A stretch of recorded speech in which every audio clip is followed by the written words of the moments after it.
ഇപ്പോൾ സോഷ്യൽ മീഡിയയിൽ ഏറ്റവും കൂടുതൽ ചർച്ചയാകുന്നത് നടി ഗൗരി കൃഷ്ണയുടെ ഒരു പ്രസ് മീറ്റ് ആണ്. അവരോട് ഒരു സിനിമയുടെ പ്രൊമോഷന് വന്നിരിക്കുന്ന സമയത്ത് വളരെ മോശമായിട്ട് ബോഡി ഷെയിം ചെയ്യുന്ന രീതിയിലാണ് മാധ്യമപ്രവർത്തകർ അവരെ പൂർണ്ണമായിട്ട് പറയാമോ എന്ന് പോലും അറിയില്ല. യൂട്യൂബ് ചാനലുകൾ നടത്തുന്നവരൊക്കെ ആയിരിക്കാം. മിക്കവാറും ഇപ്പം പ്രൊമോഷനുകളിലൊക്കെ അങ്ങനെയുള്ള ആളുകൾ കൂടി വരുന്നുണ്ട്. അപ്പോൾ അവരോട് ചോദിക്കുന്നുണ്ട്, നിങ്ങൾക്ക് എത്രയാണ് വെയിറ്റ് എന്ന് തോന്നിപ്പിക്കുന്ന രീതിയിൽ ആ ഒരു രീതിയിലുള്ള ഒരു സംസാരം വരുന്നു. അതിനെതിരെ ഗൗരി കൃഷ്ണൻ വളരെ മാന്യമായിട്ടാണ് അവർ പ്രതികരിക്കുന്നത്. പക്ഷെ അവരുടെ പ്രതികരണത്തോട് ഈ മാധ്യമപ്രവർത്തകർ സംസാരിക്കുന്നത് ഭയങ്കര അഗ്രസീവായിട്ടാണ്. ഈ ഒരു കാര്യം സോഷ്യൽ മീഡിയയിൽ നടക്കുന്നത് ശ്രദ്ധിച്ചിരുന്നോ? അത് കണ്ടിരുന്നു. അവള് ഇപ്പം നടിയായിട്ടുള്ള ഗൗരി അതിന് റിയാക്ട് ചെയ്തതും ഭയങ്കരമായിട്ട് സോഷ്യൽ മീഡിയയിൽ കയ്യടി കൊടുക്കുന്ന ഒരു കാര്യമാണ്. തമിഴിലാണ് ആ സംഭവം ഉണ്ടായിരിക്കുന്നത്. മലയാളത്തിലെ മാധ്യമങ്ങൾ, പ്രമുഖ മാധ്യമങ്ങളൊക്കെ അത് ഏറ്റെടുക്കുകയും ഒരു മോർണിംഗ് ഷോയിലൊക്കെ വിളിച്ച് അവരുടെ അഭിപ്രായങ്ങൾ തേടുകയും ഒക്കെ ചെയ്യുന്ന സാഹചര്യമുണ്ട്. ഇതിനകത്ത് ശ്രീഷ പറഞ്ഞതിനകത്ത് എനിക്കൊരു അഭിപ്രായ വ്യത്യാസം, അവരെ മാധ്യമ പ്രവർത്തകരെന്ന് പിന്നെയും അഭിസംബോധന ചെയ്യാൻ പാടില്ല എന്നുള്ളതാണ്. കാരണം നമ്മൾ ജേർണലിസം പഠിക്കുമ്പോൾ ബേസിക് എത്തിക്സ് പഠിക്കും. അത് മുഴുവനായിട്ടും എല്ലാ ജോലിയിലും നമുക്ക് ചെയ്യാൻ പറ്റുമോ എന്ന് ചോദിച്ചാൽ ഇല്ല. പക്ഷെ ഒരാളുടെ പ്രൈവസി അല്ലെങ്കിൽ ഒരാളുടെ ബൗണ്ടറി, ഒരാളൊരു പബ്ലിക് ഫിഗർ ആയിരിക്കുമ്പോൾ നമ്മൾ അവരോട് ഏതറ്റം വരെയും ചോദിക്കാം എന്ന് പറയുന്നൊരു കാര്യമുണ്ട്. ഇപ്പൊ നമ്മുടെ ഇവിടെ തന്നെയുള്ള പല ഓൺലൈൻ ചാനലുകളും അവരുടെ മുഖം കാണിച്ചുകൊണ്ട് ഇപ്പോൾ നടിമാര് വീഡിയോ എടുക്കുമ്പോൾ അവർ മുഖം പൊത്തി ഓടുന്ന ഒരു അവസ്ഥയുണ്ട്. അതായത് അവർ കൊടുക്കുന്ന കണ്ടന്റും അവർ കൊടുക്കുന്ന ക്യാപ്ഷനും അത് വെച്ചിട്ട് ഇത് തങ്ങളുടെ ചാനലാണെന്നും തങ്ങൾ ഈ ചാനലെ പ്രതിനിധീകരിക്കുന്നവരാണെന്നും മറ്റുള്ളവരുടെ മുന്നിൽ കാണിക്കാനും പറയാൻ അവർക്ക് മടിയുണ്ട് എന്ന് തന്നെയാണ്. കാരണം അത്രയും മോശപ്പെട്ടിട്ടുള്ള കണ്ടന്റുകളാണ് അവർ കൊടുത്തുകൊണ്ടിരിക്കുന്നത്. എപ്പോഴും അവർ പറയുന്നതാണ്, നിങ്ങൾ വെക്കുന്ന ആംഗിൾസ് പ്രശ്നമാണ്, നിങ്ങൾ നേരെയുള്ള ഫോട്ടോസ് എടുക്കൂ, അല്ലെങ്കിൽ നമ്മുടെ ഡ്രസ്സ് മാറാത്ത നമ്മൾ മാന്യമായി ഇരിക്കുന്ന പോസുകൾ എടുക്കൂ എന്നതൊന്നുമല്ല.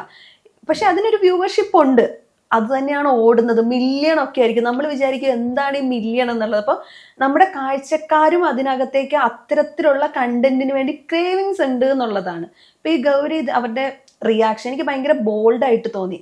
അതായത് സിനിമയുടെ പ്രൊമോഷന് വന്നിരിക്കുമ്പോൾ എൻ്റെ സിനിമയെ പറ്റി നിങ്ങൾ സംസാരിക്കേ, ഞാൻ എങ്ങനെ ഇരിക്കണം, എൻ്റെ നിറം എന്തായിരിക്കണം, എൻ്റെ വണ്ണം എന്തായിരിക്കണം, എൻ്റെ വീട്, എൻ്റെ പേഴ്സണൽ ലൈഫ്, അല്ലെങ്കിൽ അതിനെക്കുറിച്ചൊക്കെ ചോദിക്കാൻ ആർക്കാണ് ഇവർക്ക് അധികാരം കൊടുക്കുന്നത്? അല്ലെങ്കിൽ അവർ ഒരു തവണ ആ ക്വസ്റ്റ്യനിൽ നിന്ന് ഒഴിവായി പോയിട്ടുണ്ട്. അതായത് ആദ്യം ഒരു അഭിമുഖത്തിൽ അവരുടെ കൂടെ ഇരിക്കുന്ന കോ ആക്ടർ, അതിൽ നായകനായിട്ട് അഭിനയിച്ച ആളോട് ഇതേ മാധ്യമപ്രവർത്തകൻ എന്ന് പറയുന്ന ആൾ ചോദിക്കുന്നുണ്ട്, നിങ്ങൾ നായികയെ എടുത്ത് വട്ടം കറക്കുന്ന സീനൊക്കെ ഉണ്ടല്ലോ, അപ്പോൾ ഇത്രയും വണ്ണമുള്ള ഒരാളെ എങ്ങനെ എടുത്തു പൊക്കാൻ പറ്റുന്നു എന്ന രീതിയിലുള്ള ഒരു ചോദ്യം ചോദിക്കുന്നുണ്ട്. അപ്പോൾ നായകൻ അതിന് മറുപടി പറയുന്നത്, ഞാൻ വെയിറ്റ് ലിഫ്റ്റിംഗ് ഒക്കെ ചെയ്യുന്നതാണ്, എനിക്കതൊന്നും അങ്ങനെ പ്രശ്നമല്ല എന്ന രീതിയിൽ പറഞ്ഞിട്ട് അവിടുന്ന് ഒഴിവാകുന്നത് കാണാൻ പറ്റുന്നുണ്ട്. ആ സമയത്ത് ഗൗരി കൃഷ്ണൻ നോക്കിയിട്ടുണ്ടെങ്കിൽ കുറച്ച് കൺഫ്യൂസ്ഡ് ആയിട്ട്, കുറച്ച് ഒഫൻഡഡ് ആയിട്ട് അവരിയ്ക്കുന്നത്. കാരണം അവരുടെ ബോഡിയെ പറ്റിയിട്ടാണ് ചോദിച്ചിട്ടുള്ളത്. പക്ഷെ ആ ചോദ്യം അവരോടല്ല, നായകനോടാണ്. അതുകൊണ്ട് അവിടെ ഇന്റർഫിയർ ചെയ്യാതെ അവർ പോകുന്നുണ്ട്.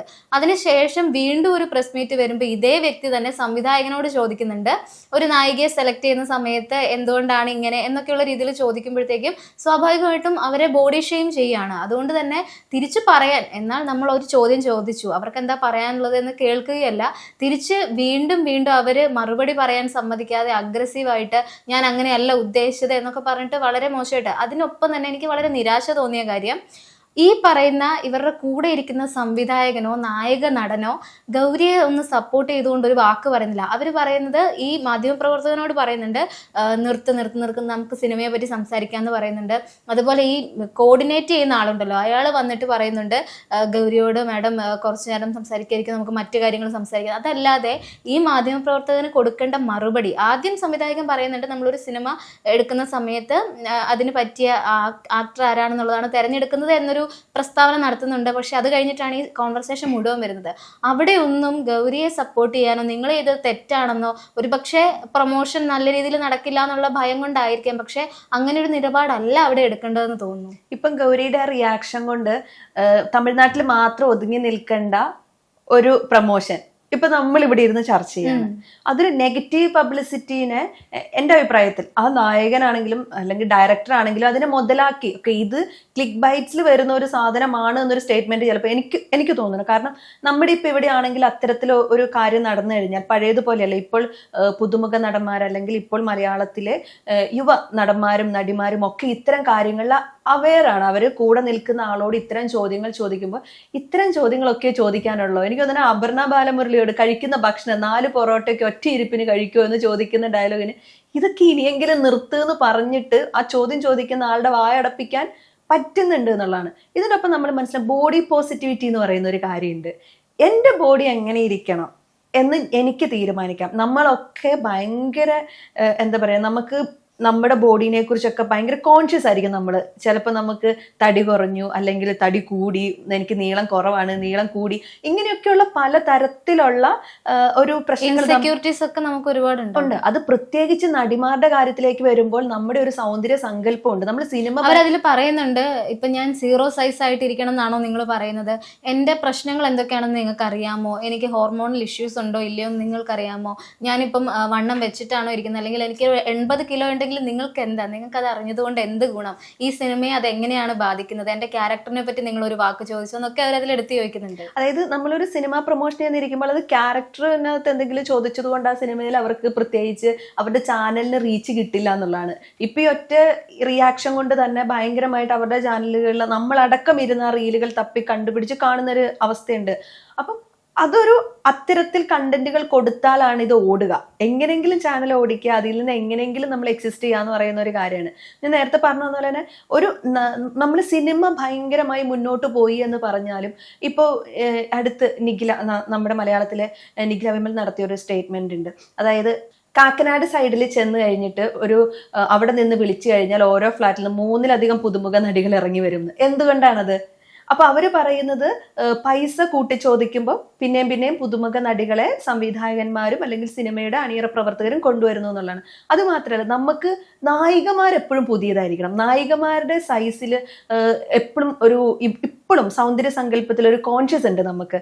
അവർ തടിച്ചിരിക്കാൻ പറ്റില്ല അവർക്ക്, അല്ലെങ്കിൽ അതൊക്കെ ഒരുപാട് ഇപ്പോഴും ഇത്തരം ചോദ്യം അപർണ ബാലമുരളി അത് നേരിടേണ്ടി വരുന്നു, ഇപ്പം ഗൗരി അത് നേരിടേണ്ടി വരുന്നു. അപ്പൊ നമ്മൾ മാറി എന്ന് പറഞ്ഞാലും ഈ സ്റ്റീരിയോടൈപ്പ് ഇവിടെ നിലനിൽക്കുന്നു എന്നുള്ളത് തന്നെയാണ്. കുറെ പേര് ഇപ്പം കളറിനെ കുറിച്ചൊക്കെയുള്ളത് നമ്മൾ സംസാരിക്കുന്നുണ്ട്, അതിൽ വ്യത്യാസം വന്നു എന്ന് പറയുന്നുണ്ട്.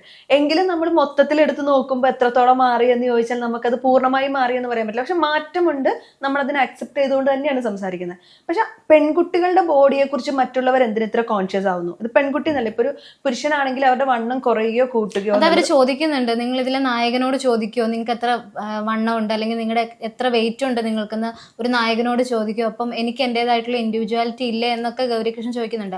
അതോടൊപ്പം തന്നെ ആ ഇരിക്കുന്ന അവർ പറയുന്നുണ്ട്, ഈ സെറ്റിൽ ഈ ഇരിക്കുന്ന പ്രൊമോഷൻ ഈ സീറ്റിലാകെ ഞാൻ മാത്രമേ പെണ്ണായിട്ടുള്ളൂ, എന്നെ മാത്രമാണ് ടാർഗറ്റ് ചെയ്യപ്പെടുന്നത്, അതുകൊണ്ടാണ് എനിക്ക് ഇത്രയും സംസാരിക്കേണ്ടി വരുന്നത്. പക്ഷെ അവര് വളരെ നല്ല രീതിയിൽ അത് ഹാൻഡിൽ ചെയ്തു എന്നുള്ളതാണ്.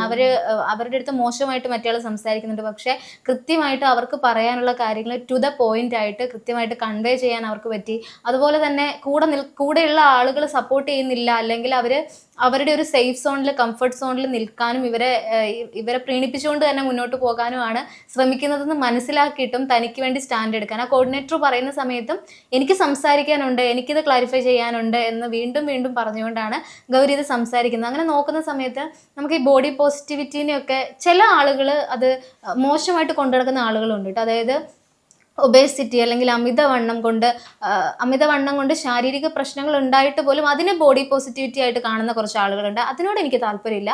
നമ്മൾ ഹെൽത്തി ആയിട്ടിരിക്കുമ്പോൾ നമ്മുടെ ബോഡി ടൈപ്പ് എന്താണെങ്കിലും അത് എക്സ്പ്ലോർ ചെയ്യുക എന്നുള്ളത് തന്നെയാണ് ഏറ്റവും കൂടുതൽ മനസ്സിലാക്കേണ്ട കാര്യം. ഇപ്പോൾ ഗൗരിയുടെ കാര്യത്തിലേക്ക് വരുമ്പം സത്യത്തിൽ ഗൗരി അങ്ങനെ ബോഡി ഷെയിം ചെയ്യാനുള്ള എന്തെങ്കിലും ഉണ്ടോ എന്ന് പോലും നമുക്ക് സംശയം തോന്നും. അങ്ങനെ എന്ന് വെച്ചാൽ ഈ പറയുന്നത് പോലെ ഭയങ്കര അമിതവണ്ണമുള്ള ഒരാളായിട്ട് തോന്നിയിട്ടില്ല, അല്ലെങ്കിൽ അങ്ങനെയുള്ള ഹെൽത്ത് ഇഷ്യൂസ് ഉള്ളതായിട്ട് തോന്നിയിട്ടില്ല. പക്ഷെ അവർ പറയുന്നുണ്ട് തനിക്ക് എന്തെങ്കിലും ഹോർമോണൽ ഇഷ്യൂ ഉണ്ടോ എന്നുള്ളത് നിങ്ങൾക്ക് അറിയാമോ എന്ന് തിരിച്ചു ചോദിക്കുന്നുണ്ട്. എന്തുകൊണ്ടാണ് ഇങ്ങനെ ഒരു ബാലിശമായ കാര്യം ചോദിക്കേണ്ടി വരുന്നത് എന്ന് പോലും ഭയങ്കരമായിട്ട് അത്ഭുതം തോന്നുന്ന അവസ്ഥയാണ്. അതുപോലെ തന്നെ നമ്മുടെ ശരീരം നമ്മുടെ ചോയ്സ് ആണ് എന്ന് പറയുന്നൊരു കാര്യമുണ്ട്. അത് നമ്മൾ ഇത്തരം അഭിമുഖങ്ങളിൽ അല്ലെങ്കിൽ പ്രൊമോഷന് വേണ്ടി വരുന്ന ഒരു സമയത്ത് ഈ മുമ്പിലിരിക്കുന്ന യൂട്യൂബേഴ്സ് അവരും ഒരിക്കലും ജേർണലിസം കഴിഞ്ഞവരായിരിക്കില്ല, കോഴ്സ് കഴിഞ്ഞവരായിരിക്കില്ല. അപ്പം യൂട്യൂബേഴ്സിന് എന്തൊക്കെ ചോദ്യങ്ങൾ ചോദിക്കാം, എന്തൊക്കെ ചോദ്യങ്ങൾ ചോദിക്കരുത് എന്ന് കൃത്യമായിട്ടൊരു നിലപാടുണ്ടാവണം. നമ്മൾ ഇതിനു മുന്നേ കണ്ടിട്ടുണ്ട് ഈ സെലിബ്രിറ്റീസിന്റെ ലൈഫ് നമുക്ക് എങ്ങനെയും വലിച്ചു കീറാം എന്ന് പറഞ്ഞിട്ടുള്ളൊരു കാര്യം. അതായത് ഒരു മിറാഷിലെ ഒരു നായകന്റെ ഹെന്ന റെജി കോശി, അപ്പം അവരുടെ ഒരു മുന്നത്തെ ഒരു മൂവീന്റെ ഒരു പ്രൊമോഷന് വേണ്ടി അവർ വന്നിരുന്നപ്പോൾ കിടന്നു കൊടുത്തിട്ടുണ്ട് അവസരങ്ങൾ കിട്ടാൻ. എന്നൊരു ചോദ്യം ചോദിക്കുന്ന ഒരു കണ്ടീഷൻ, ആ ചോദ്യം എത്രത്തോളം വിയേഡാണെന്നുള്ളത് അതിൽ ഒപ്പം വരുന്ന നടൻ പ്രതികരിക്കുകയും ചെയ്തു. അവർ രണ്ടുപേരും ആ ഇന്റർവ്യൂ നിർത്തിപ്പോയി. അപ്പം ഈ ഹെന്ന ഇവള് തിരിച്ചു ചോദിക്കുന്നുണ്ട്, ഇത്തരം അവസരങ്ങൾ കിട്ടാൻ ഇങ്ങനെയാണോ തനിക്ക് ഇന്റർവ്യൂ ചെയ്യാൻ അവസരം കിട്ടിയ എന്ന് ചോദിച്ചു കഴിഞ്ഞാൽ എന്താണ് അതിന് റിയാക്ഷൻ കൊടുക്കുക, അല്ലെങ്കിൽ അതിനോട് എങ്ങനെയാണ് പ്രതികരിക്കുക എന്ന് ചോദിക്കുന്നുണ്ട്. അപ്പം ഞാൻ അവസരം കൊടുത്തിട്ടല്ല, അല്ലെങ്കിൽ ഞാൻ കിടന്നു കൊടുത്തിട്ടല്ല എനിക്ക് ഇത്തരം അവസരങ്ങൾ കിട്ടിയ എന്ന് പറയുന്ന ഒരു സാഹചര്യമുണ്ട്. അതായത് നമ്മളോട് ഇത്തരം ചോദ്യങ്ങൾ വരുമ്പോൾ നമ്മൾ എങ്ങനെയാണ് അതിനോട് പ്രതികരിക്കുക, നമ്മൾ എങ്ങനെയാണെന്ന് വെച്ചാൽ നമ്മുടെ ഉള്ളിലേക്ക് ആർക്കും ഒന്നും ചോദിക്കാൻ പറ്റില്ല, പക്ഷെ നമുക്ക് നാട്ടുകാരുടെ ജീവിതത്തിൽ മുഴുവൻ കയറി ചോദ്യങ്ങൾ ചോദിക്കാം. അതുപോലെ നവ്യ ഭയങ്കര ഇമോഷണൽ ആയിട്ട് പറഞ്ഞൊരു കാര്യമുണ്ട്, അവരുടെ ഫോട്ടോസ് മോഫ് ചെയ്ത് പലയിടങ്ങളിൽ പ്രചരിപ്പിക്കുന്നു. അത് മകനെയും അച്ഛനെയും ഒക്കെ ബാധിച്ചു, അച്ഛനത് റിയൽ ആണെന്ന് വിശ്വസിച്ചു എന്ന് പറഞ്ഞിട്ടൊരു കാര്യം. അതായത് നമുക്കൊരു ബൗണ്ടറീസ് ഉണ്ട്. ഇപ്പൊ ശ്രീഷന്റെ ബൗണ്ടറി ഉണ്ട്, എനിക്ക് എന്റെ ബൗണ്ടറി ഉണ്ട്. അതുപോലെ തന്നെ ഇപ്പം പബ്ലിക് ഫിഗർ ആയി നിൽക്കുന്നത് രാഷ്ട്രീയക്കാരായിക്കോട്ടെ, സിനിമാക്കാരായിക്കോട്ടെ, അല്ലെങ്കിൽ ഏത് മേഖലയിൽ ജോലി എടുക്കുന്ന ആളുകളായിക്കോട്ടെ, അവരവരുടെ പ്രൊഫഷനാണത്.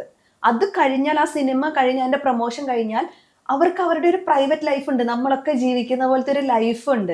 അതിനെപ്പറ്റി അവർ പറയുന്നുണ്ട്. നിങ്ങൾ ആദ്യത്തെ ചോദ്യം അങ്ങനെ ഒരു ചോദ്യം ചോദിച്ചതുകൊണ്ട് എന്റെ മെന്റൽ ഹെൽത്തിന് എന്താണ് സംഭവിച്ചത് എന്നുള്ളത് നിങ്ങൾക്ക് അറിയാമോ എന്ന് അവർ ചോദിക്കുന്നുണ്ട്. പക്ഷെ അപ്പോഴത്തേക്കും അവരെ തടയുന്നുണ്ട്, അത് മുഴുവനായിട്ട് പറഞ്ഞ് പൂർത്തിയാക്കാൻ അവരെ സമ്മതിക്കുന്നുണ്ടായിരുന്നില്ല.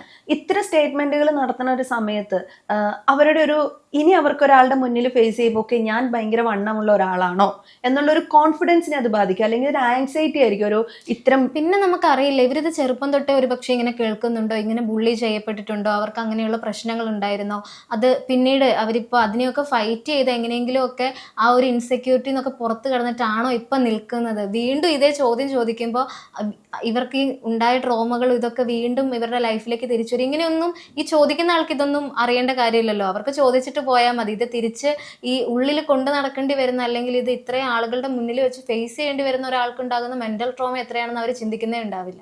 നമ്മളിപ്പം ഗൗരിയുടെ ലൈവുകളും അല്ലെങ്കിൽ അവരുടെ റിയാക്ഷൻസ് വീഡിയോസും അല്ലെങ്കിൽ അവരുടെ അഭിപ്രായങ്ങളൊക്കെ ഇപ്പം മാധ്യമങ്ങൾ എടുക്കുന്നുണ്ട്. അപ്പൊ അവരതിനകത്ത് തങ്ങൾ 80 കിലോ എത്തുന്നു, അല്ലെങ്കിൽ അതിന്റെ പ്രസ് മീറ്റിൽ സംഘടിപ്പിച്ച ആളുകൾ വന്ന് പറയുന്നു തങ്ങളെ നടിയാണ് അല്ലെങ്കിൽ ഹീറോയിൻ ആണ്, എന്തുകൊണ്ട് വെയിറ്റ് കുറയ്ക്കുന്നില്ല എന്നുള്ള രീതിയിൽ. അപ്പൊ അതിനവർ പറയുന്ന ഒരു മറുപടി ഉണ്ട്, ഇത് എന്റെ ശരീരം എന്റെ ചോയ്സ് ആണ്. അത് എത്ര വലിയ സ്റ്റേറ്റ്മെന്റ് ആണ്, പക്ഷെ അത് ചോദിച്ചവർക്കോ പറഞ്ഞവർക്കോ അല്ലെങ്കിൽ കേൾക്കുന്ന എത്ര പേർക്ക് അത് എത്ര വലിയ സ്റ്റേറ്റ്മെന്റ് ആണെന്ന് മനസ്സിലാവണം എന്നില്ല. അപ്പം എന്റെ ലൈഫ് എന്റെ ചോയ്സ് ആണെന്ന് പറയുന്നത് എന്റെ ശരീരം അത് എങ്ങനെ കീപ്പ് ചെയ്യണം അല്ലെങ്കിൽ എങ്ങനെ സൂക്ഷിക്കണം എന്നൊക്കെ ഉള്ളത് തികച്ചും വ്യക്തിപരമായിട്ടുള്ള കാര്യമാണ്. ഒരു പ്രസ് മീറ്റിന് ചെന്നിരുന്നാൽ അല്ലെങ്കിൽ ഒരു മൂവി പ്രൊമോഷന് ചെന്നിരുന്നാൽ തങ്ങളുടെ ശാരീരിക ആരോഗ്യത്തെക്കുറിച്ചോ അല്ലെങ്കിൽ അവർ നേരിടുന്ന പ്രശ്നങ്ങളെക്കുറിച്ചോ മാനസിക പ്രശ്നങ്ങളെക്കുറിച്ചോ അല്ലെങ്കിൽ പേഴ്സണൽ ലൈഫിൽ നേരിടുന്ന വെല്ലുവിളികളെ കുറിച്ചോ ഒന്നും അവർക്ക് മറ്റൊരാളെ ബോധിപ്പിക്കേണ്ട ആവശ്യമില്ല. അവരെ കോൺട്രാക്റ്റിൽ അവരൊരു എന്താ പറയാ സിനിമ പ്രൊമോട്ട് ചെയ്യുക എന്നുള്ളത് മാത്രമായിരിക്കും അവർ കൊടുത്തിട്ടുണ്ടാവുക. അപ്പൊ ഇത്തരം ചോദ്യങ്ങൾ വരുമ്പം അവർ പറഞ്ഞിട്ടുണ്ട്, ഞാൻ അതിനോട് ഭയങ്കരമായിട്ട് ചൂടാവുകയല്ല, എൻ്റെ റിയാക്ഷൻസ് ആണ്, ഞാൻ അതിനോട് കൃത്യമായിട്ട് എൻ്റെ മറുപടി പറയുകയാണ് ചെയ്തിരിക്കുന്നത്. ആ സമയത്ത് അവർ അതോടുകൂടി ഒരു വ്യക്തിയുടെ ഒരു എന്താ പറയുക പോസിറ്റീവായിട്ടുള്ളൊരു കാര്യമുണ്ട്, കൂടെ ഇരുന്ന ഡയറക്ടറോ നടനോ മോശം വ്യക്തിയാണെന്ന് ഞാൻ പറയുന്നില്ല, പക്ഷെ ആ സമയത്ത് കുറച്ചും കൂടെ സപ്പോർട്ട് കിട്ടിയിരുന്നെങ്കിൽ എനിക്ക് കുറച്ചും കൂടെ ഗുണകരമായിരുന്നു, ആ സമയം ഒന്ന് കടന്നു പോകാൻ എന്നെ സഹായിച്ചിരുന്നേനെന്നും കൂടി അവർ പറഞ്ഞു. അത് തന്നെയാണ് ആ വീഡിയോ കാണുമ്പോഴും തോന്നുന്നത്. കാരണം ഞാൻ കണ്ട ക്ലിപ്പ് ഏകദേശം ഒരു 20 മിനിറ്റോളം ഉണ്ട്. ആ 20 മിനിറ്റിലും അവരെ പറ്റി പ്രിറ്റൻഡ് ചെയ്തുകൊണ്ടിരിക്കുന്ന സമയത്തൊന്നും ഇവർ രണ്ടുപേരും, നായകനാവട്ടെ ഇപ്പൊ കൂടെ ഇരിക്കുന്ന സംവിധായകനാകട്ടെ കോർഡിനേറ്റർ ആവട്ടെ, ആരും ഗൗരിയെ സപ്പോർട്ട് ചെയ്ത് അല്ലെങ്കിൽ ആ റിപ്പോർട്ടറെ അടുത്ത് ഒന്ന് ചൂടായി പോലും സംസാരിക്കുന്നത് കണ്ടിട്ടില്ല. ഗൗരിയും പറയുന്നുണ്ട് ഇത്രയും സമയമൊക്കെ ഡിഫെൻഡ് ചെയ്ത് നിൽക്കേണ്ടി വരുന്നത് വളരെ ബുദ്ധിമുട്ടാണെന്നുള്ള രീതിയിൽ പറയുന്നുണ്ട്. എന്തായാലും ഇനി ഭാവിയിലാണെങ്കിലും ഇങ്ങനെ ഒരു അവസ്ഥ ഒരു ആക്ട്രസിനും വരാതിരിക്കട്ടെ, അല്ലെങ്കിൽ കുറച്ചുകൂടിയൊക്കെ നമ്മൾ ചോദിക്കുന്ന ചോദ്യങ്ങളിൽ നമുക്ക് കുറച്ചും കൂടി ഉത്തരവാദിത്തം ഉണ്ടാകട്ടെ എന്ന് ഒരു ജേർണലിസം പഠിച്ചു വന്ന ഒരു വ്യക്തി എന്ന രീതിയിൽ ആഗ്രഹിക്കുകയാണ്. സമയം മലയാളം വാർത്തകൾ ഇനി ടൈംസ് ഓഫ് ഇന്ത്യ സൂപ്പർ ആപ്പിലും. ഇതിനായി പ്ലേ സ്റ്റോറിൽ നിന്നോ ആപ്പ് സ്റ്റോറിൽ നിന്നോ times of India app install ചെയ്യൂ. മലയാളം ഭാഷ തിരഞ്ഞെടുക്കൂ. വാർത്തകൾ ആസ്വദിക്കാം, എല്ലാം ഇനി സമയത്തിൽ.